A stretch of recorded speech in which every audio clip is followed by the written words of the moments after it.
বাংলাদেশ অধিনায়ক লিটন দাস একটা হুঁশিয়ারি দিয়ে গেলেন, একটা বার্তা দিয়ে গেলেন, সেটা স্পিনারদের জন্য কোনোভাবেই সুখকর না।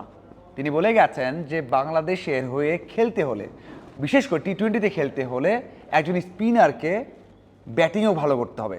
মানে শুধুমাত্র বল করলাম, উইকেট নিলাম, তাতে চলবে না। আপনাকে ভালো ব্যাটার হতে হবে, অথবা ওই যে ফিনিশ করা বা তার উপর ভরসা রাখা, ব্যাট করতে পারেন সেটাও করতে হবে। শুধুমাত্র নাসুম, তানভীর, মুরাদ অথবা অন্য কেউ হলে চলবে না, বিশেষ করে টি-20তে। তিনি এটাও বলেছেন যে হ্যাঁ, নেওয়া যেতে পারে, শুধুমাত্র একজন ক্রিকেটার বা স্পিনার খেলতে পারেন শুধু স্পিনার হিসেবে যদি তিনি একেবারে আলাদা কিছু হন, রহস্যজনক কিছু হন, অথবা চায়না ম্যান হন, তাহলেই তাকে আমরা খেলাতে পারি। এখন বোঝা যাচ্ছে যে কেন নাসুমকে খেলানো হচ্ছে না বা নাসুমকে বিবেচনা করা হচ্ছে না। অবশ্যই এটা অযৌক্তিক না। এখন যে যুগ চলে এসেছে, প্রত্যেকটা দেশ সেই কাজটাই করছে।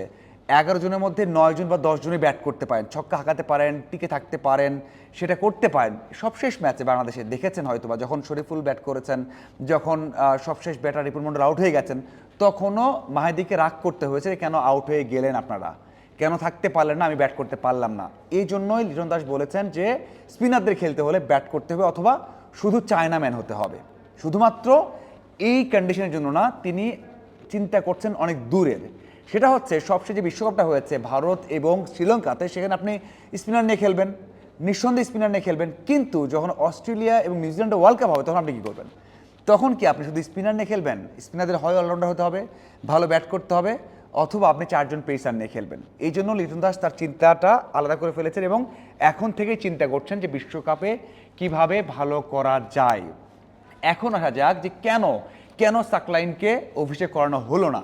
দেখুন, বাংলাদেশ দল, আমি এর আগে বলেছিলাম যে বাংলাদেশ দল সবাইকে সুযোগ দিতে পারে। আপনি সাকলাইনকে এখন সুযোগ না দিতে পারলে আপনি অস্ট্রেলিয়া দিবেন, অস্ট্রেলিয়া এগেনস্টে যে ম্যাচগুলো হবে আপনি দিবেন, সেখানে আরও বেশি কঠিন। তো এই ম্যাচটাই সুযোগ ছিল তাকে দেওয়ার।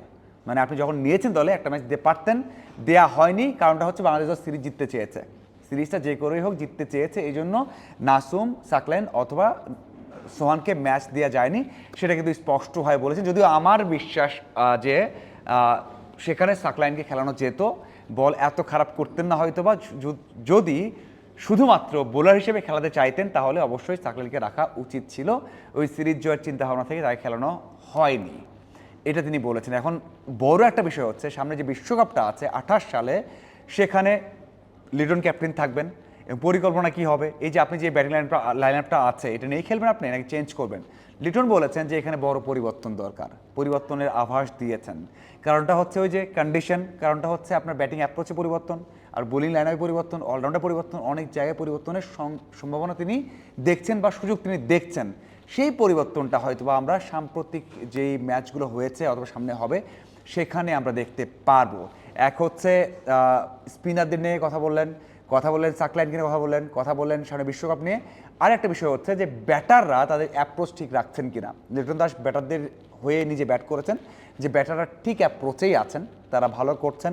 হ্যাঁ, ব্যর্থ হয়েছেন বলে কথা হতে পারে, কিন্তু তাদের অ্যাপ্রোচটা ঠিক আছে এবং যেটা তিনি চান সেটা তার ব্যাটাররা করছেন, সামনেও করবেন। হ্যাঁ, ব্যর্থ হলে কথা হবে, সেটাও কিন্তু তিনি বলেছেন। একটা জায়গায় খুব মজার কথা বলেছেন, সেটা হচ্ছে এই যে বারবার সে বিষয়ে আসছি যে পরে ব্যাটার ভালো করতে পারছে না, সেখানে লিটন নিজেই বলেছেন যে আপনাদের কাছে যদি সমাধান থেকে থাকে, কারণ পাইপলাইনটা এত বাজে অবস্থা আমাদের, সেই পাইপলাইনে আপনি 5, 6, 7 নম্বরে ব্যাটার পাবেন না, অথবা এর পরে যারা বোলার রয়েছেন তারা ব্যাট করতে পারেন না। আমরা সবাই ডোমেস্টিক খেলা দেখি, ডিপিএল শুরু হচ্ছে, বিপিএল হয়, আপনি বলতে পারবেন যে বাংলাদেশের 6, 7, 8, 9, 10 নম্বরে নেমে ভালো ব্যাট করেছেন, হয়তো 10 ওভার টিকেছেন, 50 করেছেন, 40 করেছেন, এমন ব্যাটার আছে বা স্কিল আছে, আপনি পাবেন না। লিটন দাস সেই আক্ষেপ থেকেই বলেছেন যদি আপনাদের হাতে অপশন থাকে, যদি আপনারা জেনে থাকেন, চিনে থাকেন কেউ আছে এমন, তাহলে আমাদেরকে দেন, আমরা ট্রাই করে দেখি।